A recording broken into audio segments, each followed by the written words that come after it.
Olá, caros alunos, caras alunas, ou qualquer um que vai assistir esse vídeo. Eu sou o professor Fábio e estamos hoje com aulas de língua portuguesa. Uma coisa que faz tempo que eu não dou aula, vocês veem aqui as minhas aulas de inglês, minhas aulas de literatura, mas português que é bom, nada, não é? Então a gente vai começar hoje com algumas aulas voltadas para a parte de coesão, coerência e gramática. Então, a aula de hoje, nossa primeira aula pelo menos, vai ser basicamente sobre coesão. Por que eu vou começar com coesão textual? Qual a razão? Por que é tão importante a gente conhecer coesão? Porque tudo que a gente conhece em gramática funciona melhor para coesão textual. A bem da verdade é isso. Então, vamos começar a pensar em alguns conceitos básicos, porque, pensem comigo, toda vez que você faz alguma entrevista, ou quando você faz alguma prova, o que cobram de você, principalmente em redação? Que vocês saibam coesão e coerência. Isso é fatal, o vestibular cobra muito, só que ninguém define exatamente o que é coesão, muito menos o que é coerência. Aliás, coerência é até um pouco mais difícil de definir, coesão é um pouco mais fácil. Vocês vão entender já já por quê. Então, na aula de hoje, basicamente eu vou explicar para vocês o que é coesão textual. Então, tudo que a gente vai ver aqui é aplicável apenas a textos. Não quer dizer que você só vai utilizar para textos, não quer dizer que você vai apenas, digamos assim, explorar texto com isso. Mas o foco aqui é principalmente a gente falar sobre textos. Então, para a gente poder começar, vamos então para o nosso PowerPoint. Porque eu acho que é mais fácil a gente ver o texto, a gente comentar algumas coisas. Então, essa é a aula 1, Introdução à Coesão Textual.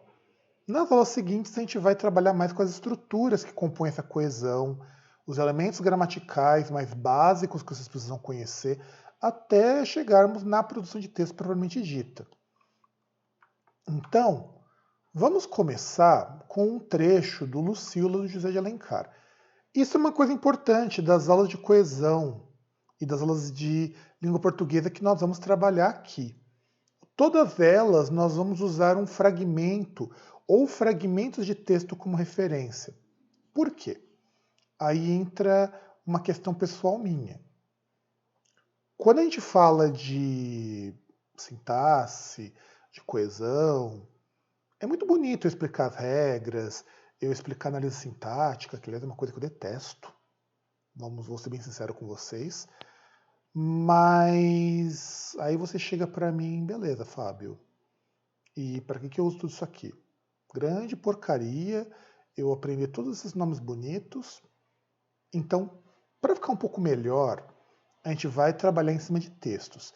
E, eventualmente, os textos também trazem alguns desvios. O texto não é tão simples, porque seria lindo e maravilhoso se todo texto seguisse a gramática normativa. Vocês vão ver nas próximas aulas que eu vou pegar exemplos que não seguem muitas vezes isso. E é interessantíssimo que ele não siga, porque regras para a gente poder estabelecer coesão não necessariamente vão passar pela gramática normativa. Ou melhor dizendo, elas até passam até um determinado ponto. Mas estruturalmente são todas iguais. É muito interessante, muito louco quando a gente para um pouco para pensar. Porque tentem imaginar comigo. Quando você aprende gramática lá na escola, muitas vezes lá no fundamental, a gente aprende muita gramática no fundamental, é muito esquisito que aquilo esteja distante. A gente pega meia dúzia de frases, analisa, beleza. E como que a gente usa isso para escrever melhor, para se comunicar melhor? Então, eu quero abrir esse parênteses aqui antes da gente começar. Toda a aula a gente vai trabalhar com textos. E esses textos vão ser contextualizados. Olha aí o vício de linguagem, texto e contexto. E a partir dessa contextualização, eu vou tentar explicar algumas coisas relacionadas à própria estrutura. para ver se entra na cabeça de vocês conceitos básicos de gramática, conceitos básicos voltados para coesão. Então, todas as aulas de coesão textual, ou boa parte delas pelo menos, serão voltadas para a gramática. Mas vai ser uma gramática um pouquinho diferente em partes do que a gente está acostumado a trabalhar por aí. Então, vamos continuar aqui. Então, esse aqui é o texto, um parágrafo de Lucília, do José de Alencar. Eu vou fazer a leitura e a gente vai comentar depois um pouquinho sobre ele. Entretanto, se a senhora não conhece as odes de Horácio e os amores de Ovídio, se nunca leu a descrição da festa de Baco e não tem notícia dos mistérios de Adonis ou do rito afrodísio das virgens de Pafos, que em comemoração do nascimento da deusa iam certos dias do ano banhar-se na espuma do mar e oferecer as primícias do seu amor a quem mais cedo as cobiçava. Se ignora tudo isto, rasgue estas folhas, ou antes queime-as, para que sua neta, achando as tiras que ficarem sobre a mesa, não se lembre de fazer delas papelotes. E aqui então é um narrador, isso aqui é uma narrativa que se dirige ao leitor. E eu quero que vocês se atentem a uma coisa que eu acho muito interessante. Ele é bem claro. É um narrador que se dirige a uma pessoa e a gente já sabe que essa pessoa, ele já espera que seja uma mulher. Mesmo que você lendo, você seja um homem, a narradora é uma mulher. Narradora não, o narrador se dirige a uma mulher. Por que razão isso? Porque Lucília é uma obra do romantismo. E o romantismo tinha como público principal as mulheres.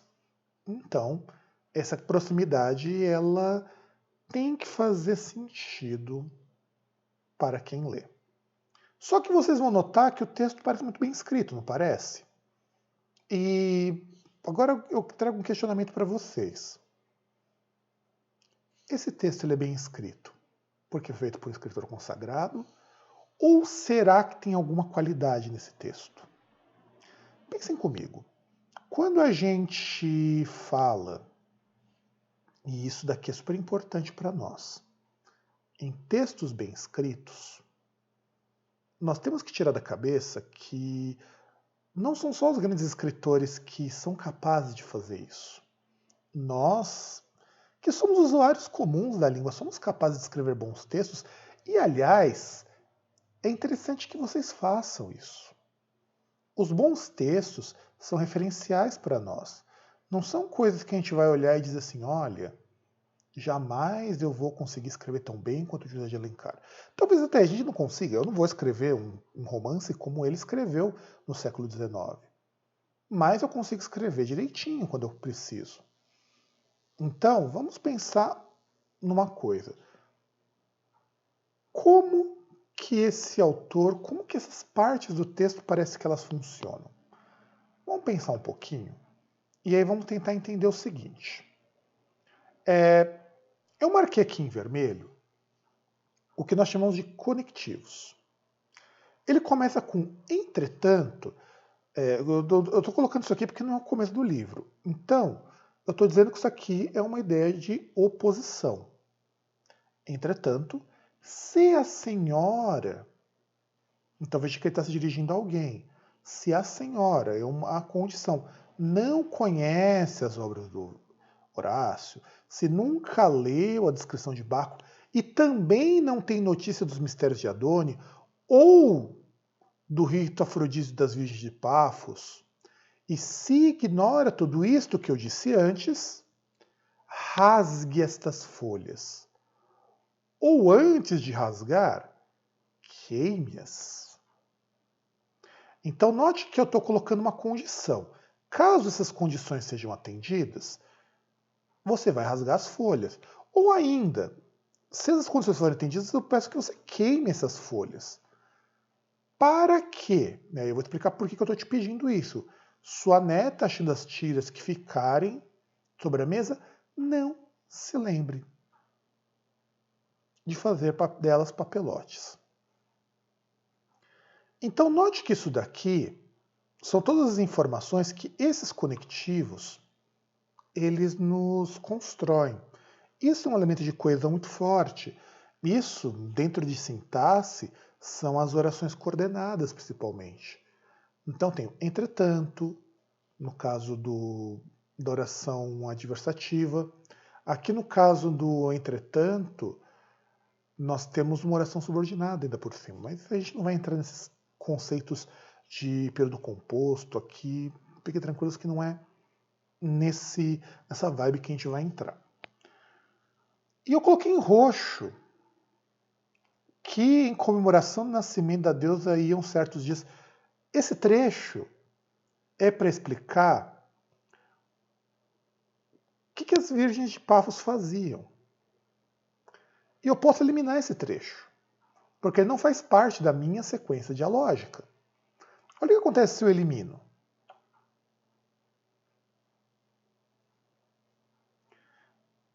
Então eu posso dizer, ou do rito afrodísio das virgens de Pafos se ignora tudo isto, e aí eu tiro ponto e vírgula.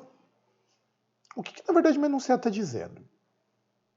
Que se você não conhece a literatura clássica, você, senhora, não conhece a literatura clássica, nunca ouviu falar dos ritos da deusa Afrodite, que são os ritos do amor e tudo mais, pegue as folhas desse manuscrito e queime.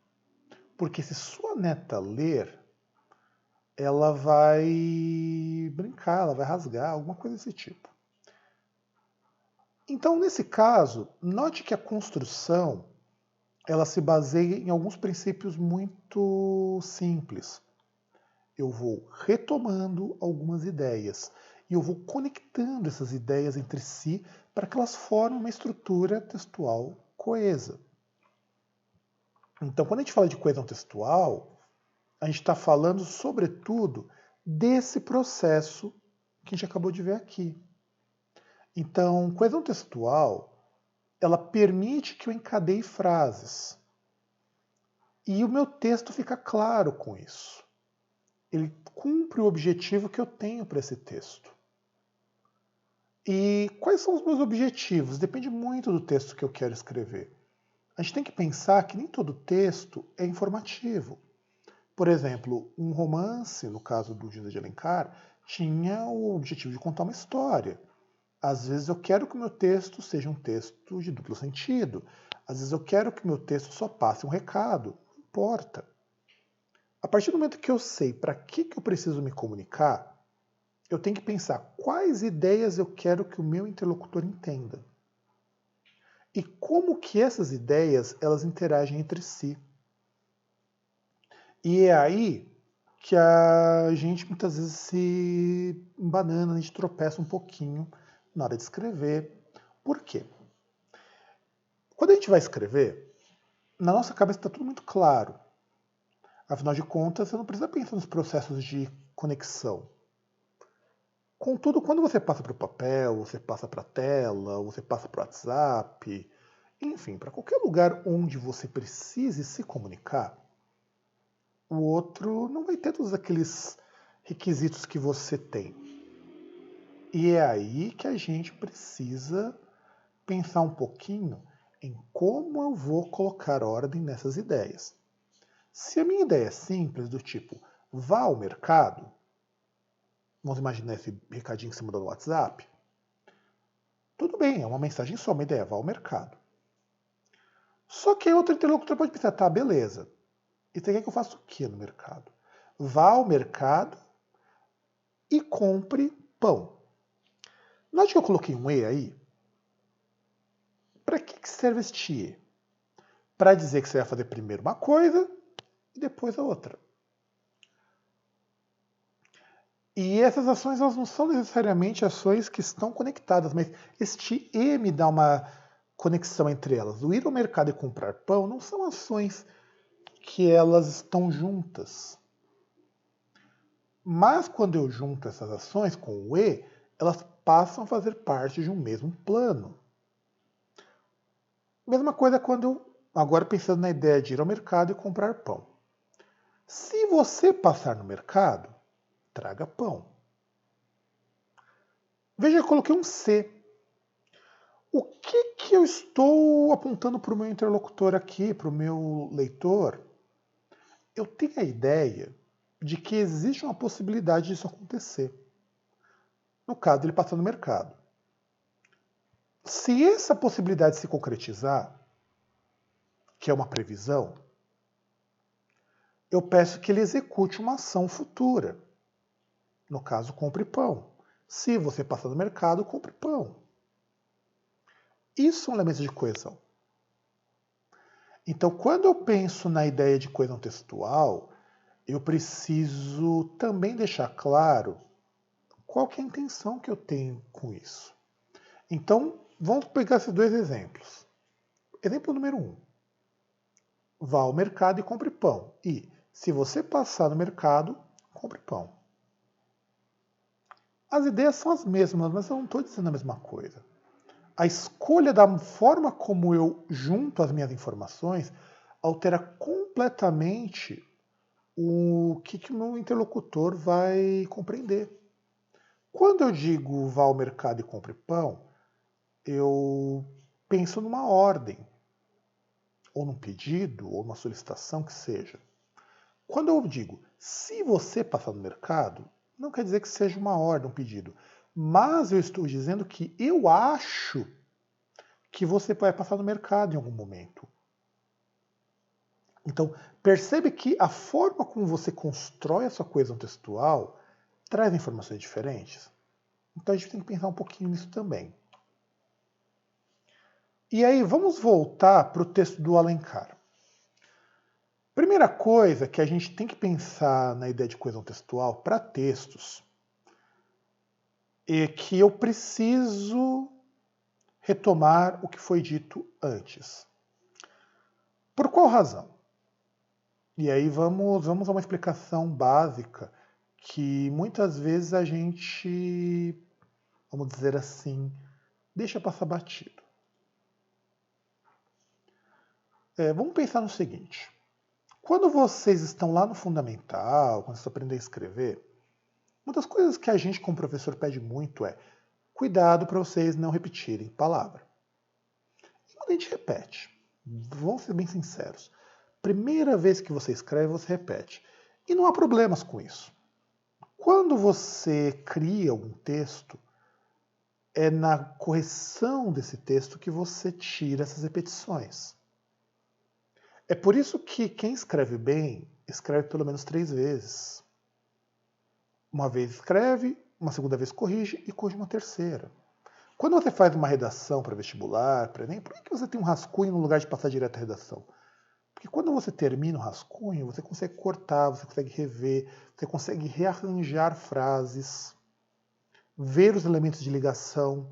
O texto pronto num papel ou numa tela é diferente quando ele está na tua cabeça. E aí, beleza, acho que isso aqui fica claro para vocês. Só que não é só isso. Aí eu deixo esse texto claro. E eu começo a pensar também numa outra coisa que pode complicar para muita gente na hora de escrever. Aí a gente parte no mantra, não repetir palavra, não repetir palavra, não repetir palavra, não repetir palavra. E na verdade não é o correto isso. O correto é o que eu posso fazer para que onde eu iria repetir um termo, eu possa falar a mesma coisa sem que esse termo apareça de novo. É complicado falando desse jeito. Eu entendo, é difícil, a gente demora um pouco para compreender. Mas toda vez que você repete um termo, e muitas vezes desnecessário, é a sua tentativa de criar coesão. Porque a coesão textual, ela é em parte também a nossa tentativa de manter as coisas juntas. Então, o primeiro processo de coesão textual é a repetição. Existem recursos de coesão repetitivos, no caso, os paralelismos, não é o assunto dessa aula, não vamos falar de paralelismo, porque exige uma aula melhor para explorar a questão paralelística. Inclusive, ela funciona muito em termos argumentativos, mas eu quero colocar assim. Se de repente você precisa falar assim, João foi à escola e depois João voltou sem o lanche. Note que a referência de ir à escola e voltar sem o lanche é o João dentro do universo de escola. Você pode pensar, mas eu posso colocar um ele, eu posso colocar um e. É o mesmo princípio. Note que eu tenho a referência ao João aqui. Esse é um mecanismo de referenciação e isso cria coesão. Então, para você saber se seu texto está falando da mesma coisa, verifica se os elementos de coesão permanecem, ainda que subentendidos. Vamos voltar para o PowerPoint. Então, o nosso primeiro modelo de coesão aqui é a palavra a senhora. Entretanto, se a senhora não conhece bem, não conhece as odes de Horácio e os amores de Ovídio. Aí eu vou falar da senhora de novo. Se a senhora, mas aí eu não coloco ela. Por que eu não coloco? Por que ela não aparece? Porque eu tenho a referência do verbo. Se a senhora nunca leu a descrição da festa de Baco e a senhora não tem notícia dos mistérios de Adônio, do rito afrodísio das virgens de Pafos, em que comemoração do nascimento da deusa de certos dias do ano banhar-se na espuma do mar e oferecer as primícias de seu amor a quem mais cedo as cobiçava. Se a senhora, eu estou colocando tudo entre parênteses para vocês verem que o termo senhora está contido em tudo isso daí. Ignora tudo isso, rasgue a senhora, aí no caso porque tem um imperativo.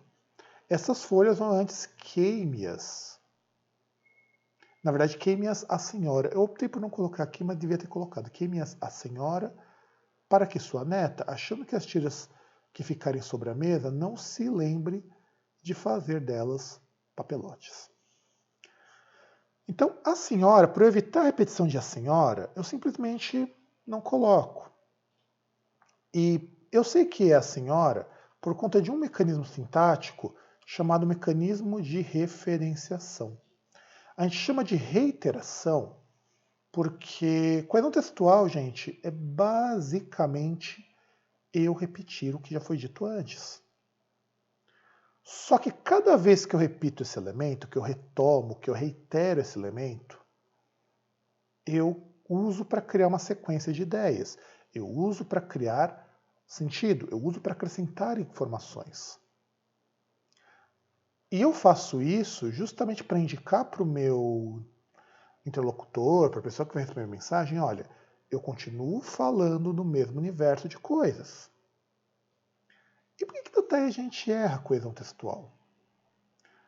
É que a gente não vai também nessa aula falar de problemas de coesão. Eu quero deixar os problemas de coesão para uma aula só sobre isso. A gente vai comentar problemas, o que a gente pode fazer para evitar problemas de coesão. Porque aí, para falar de problemas de coesão, eu também quero já ter falado de coerência. E a gente já lida com os dois ao mesmo tempo. Então, toda vez que a gente falar de processos coesivos, em primeiro lugar, é eu repetir alguma coisa que já foi dita outras vezes. No caso, a senhora já foi repetido algumas vezes, porque eu estou dirigindo o meu texto, a missiva, a minha mensagem, a uma senhora. Por isso que eu preciso do elemento de coesão. E não é só a senhora que está passando por isso. Voltando para o texto, nós temos aqui também as virgens de Pafos. Então, as virgens de Pafos, o que retoma todo o termo as virgens de Pafos. As virgens de Pafos, em comemoração do nascimento da deusa, as virgens de Pafos iam certos dias do ano banhar-se na espuma do mar e as virgens de Pafos iam oferecer as primícias de seu amor a quem mais cedo as cobiçava. Então, primícias e as. Olha aqui, sendo retomado pelo recurso de referenciação. Estas folhas, queime as folhas. As tiras que ficaram sobre a mesa. As tiras de quem? As tiras destas folhas. Delas, o quê? As tiras das folhas que ficaram sobre a mesa. Então, note que quando eu retomei a palavra aqui, eu acho que na parte de folhas é até mais interessante. Nesse caso, quando eu retomei folhas, eu já acrescentei duas informações que são bem claras. Primeiro, As folhas eram folhas desse texto que está manuscrito. Eu coloco queimá-las diretamente, então esse as é uma referência às folhas. E agora as folhas em tiras, que ficaram só mesmo, quer dizer, vai rasgar essas folhas. E o delas se refere às tiras que ficaram rasgadas sobre a mesa. Então, note quanta informação que eu estou dando para você enquanto leitor. Olha, melhor dizendo, o José Alencar te dá um monte de informação enquanto leitor. Isso é importante de você identificar quanto você lê? Claro que é importante.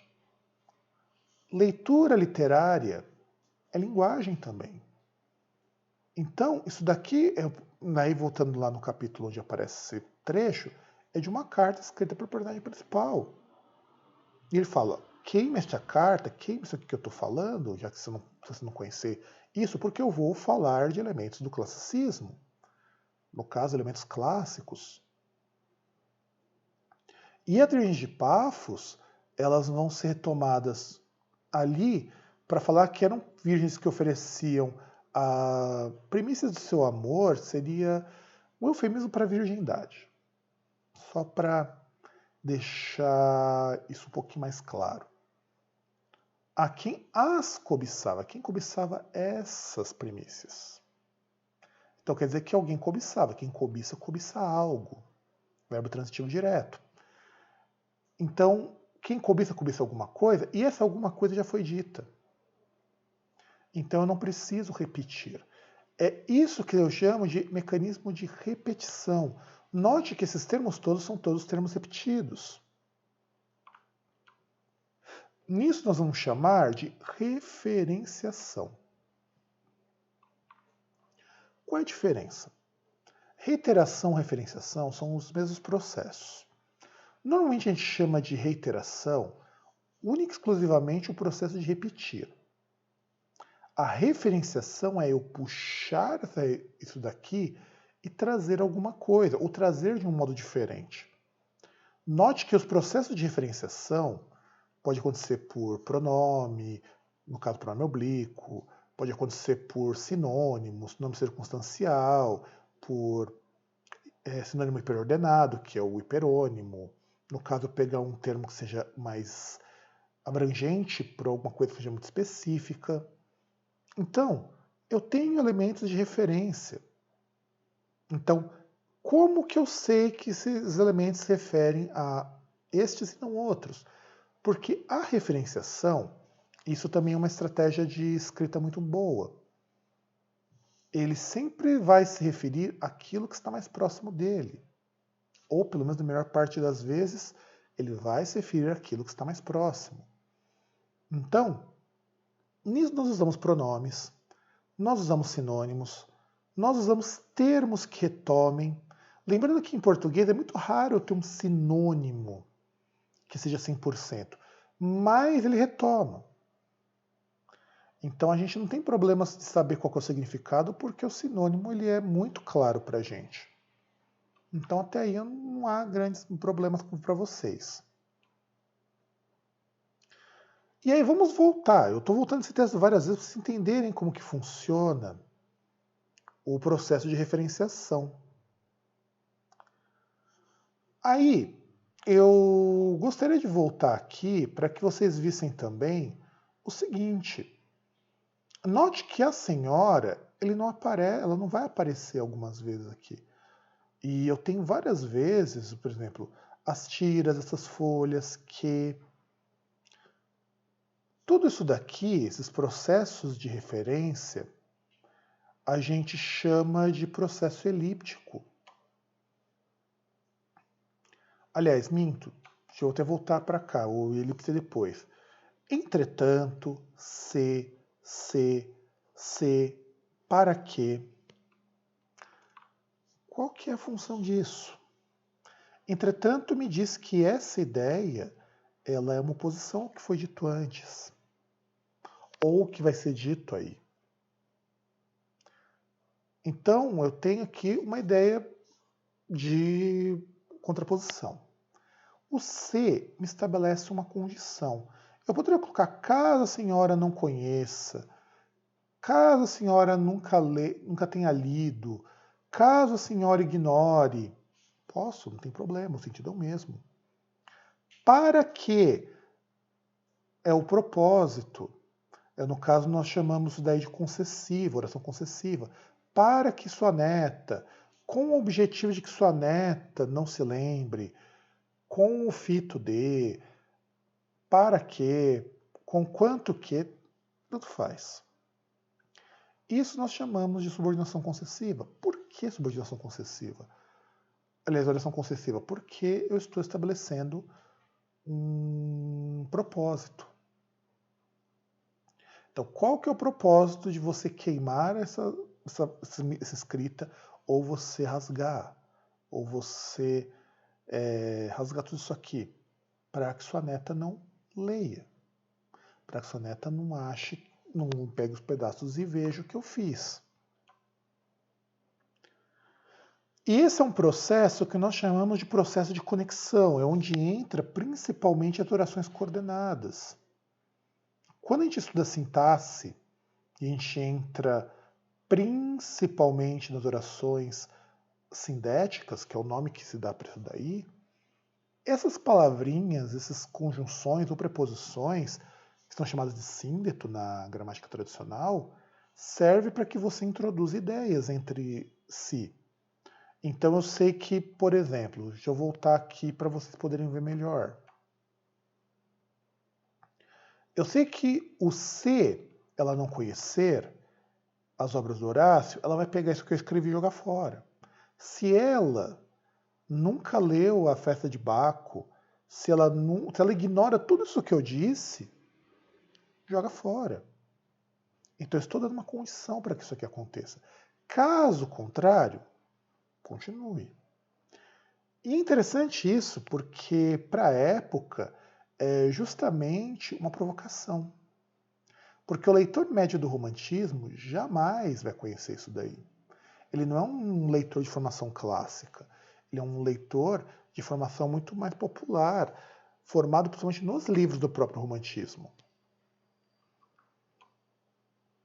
E aí nós chamamos de coesão por conexão. E aí nós temos também já a conexão por elipse. Todos os termos que estão elípticos, eu estou evitando repeti-los. O senhor é o grande caso. As vingipalos é outro. Então, o que é essa parte de elipse? Elipse funciona assim. Eu tiro aquilo que não funciona. Ou que não precisa. Por exemplo, vamos dar um exemplo que eu passei agora há pouco. João vá ao mercado e compre pão. Note que eu não precisei falar João duas vezes. João foi ao mercado e comprou pão. Então note que o João apareceu uma vez só. Nós chamamos isso de elipse. Elipse não acontece só com sujeitos, acontece com um monte de coisa. Por exemplo, quando eu digo João foi ao mercado e comprou pão, eu estou usando duas elipses aí. Em João e no mercado. Porque eu não estou dizendo que ele comprou pão em outro lugar. Estou dizendo que ele comprou pão no mercado. Eu poderia dizer que João foi ao mercado e trouxe pão da padaria? Poderia. Não tem nenhum sentido de eu ligar isso daí. Não desse jeito. Mas, ok. Mas se eu não coloco nada, eu sei que ele trouxe do mercado. Por quê? Porque não há nenhuma outra possibilidade de interpretação. Isso chama-se elipse. Elipse é você tirar coisas que já estão claras para o seu leitor, para que você não precise ficar dizendo o tempo todo. E aí, para a gente poder finalizar aqui, vamos recapitular os 4 elementos que nós estudamos aqui. Então, o que a coesão textual significa? É o mecanismo que você precisa utilizar para o seu texto ficar mais fluido. Ou seja, manter o texto mais coeso, manter seu texto mais junto, seu texto melhor de ser lido. Para que você estabeleça coesão, você evita ter de repetir muitas e muitas vezes os termos que não são necessários repetir. Quanto mais vezes você repetir, mais complexo e mais confuso o seu texto fica. Então, A coesão serve para isso. E também afasta um pouco da fala. A fala nós usamos muito as mesmas coisas. Na escrita a gente tem tempo de olhar e pensar um pouco. A coesão ela é muito boa para produzir sentidos. Isso não quer dizer que a coesão seja essencial para produzir sentidos. Você pode ter bons textos sem necessariamente ter coesão. Inclusive, isso não é incomum quando a gente fala de coesão textual. Por quê? Porque coesão textual trabalha justamente com a ideia de você deixar as coisas juntas. Mas eu posso, às vezes a força da própria produção do texto permite que eu deixe as coisas juntas. E tudo bem. Eu posso fazer isso. E a coesão ela permite que eu reitere os termos, que eu faça referência a eles e que eu os conecte uns com os outros. Então, nessa primeira aula, a qual a gente vai falar de coesão, coloque algumas coisas na cabeça de vocês. Coesão textual é para promover clareza. Você aprende pronome, você aprende sinônimos, e se você não souber sinônimos, use um dicionário de sinônimos, que eu recomendo muitíssimo, inclusive, para que você consiga melhorar um pouco da parte de produção de texto. Então, pense com vocês o seguinte, o que você pode fazer no seu texto para que ele fique junto e não tenha grandes dificuldades em manter-se coeso. Meu texto está começando a repetir muito algumas palavras. Será que eu não posso tirá-las? Será que eu não tenho um sinônimo ou alguma palavra com sentido aproximado? Será que não tem um pronome que eu posso usar no lugar? Pense nisso, que isso já é o começo da nossa coesão textual. Nas aulas futuras nós vamos comentar alguns elementos gramaticais que, conforme vocês forem aprendendo, ajuda a colocar o texto dentro dos parâmetros de coesão e também de coerência.